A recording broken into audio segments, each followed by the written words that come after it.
Intorno alla chiesa parrocchiale, tra le vie e la piazza di Cessalto, ci si prepara alla messa in scena della Via Crucis, in programma per la sera del Venerdì Santo, appuntamento religioso che quest'anno sarà arricchito da un ingrediente speciale, la presenza tra i figuranti di persone con disabilità.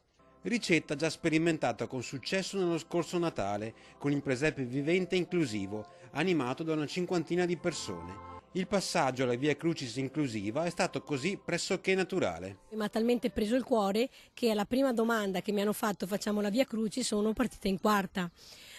Così in breve tempo ho messo su un po' di personaggi in più del presepe vivente perché qui si recita. Dai centurioni ai popolani, una settantina i figuranti che animeranno la sacra rappresentazione lungo le 13 stazioni e fino al Golgota, con tutti i crismi della messa in scena, copione e parti da studiare e recitare, ed un valore aggiunto che rende unica questa Via Crucis. C'è il valore aggiunto dell'inclusione sociale, quell'inclusione sociale che mette la persona al primo posto, dimenticando quella che può essere la croce che una persona può portare nella sua vita, che può essere proprio quella della disabilità. E i dialoghi dei figuranti sono proprio le frasi della parola di Dio, della scrittura.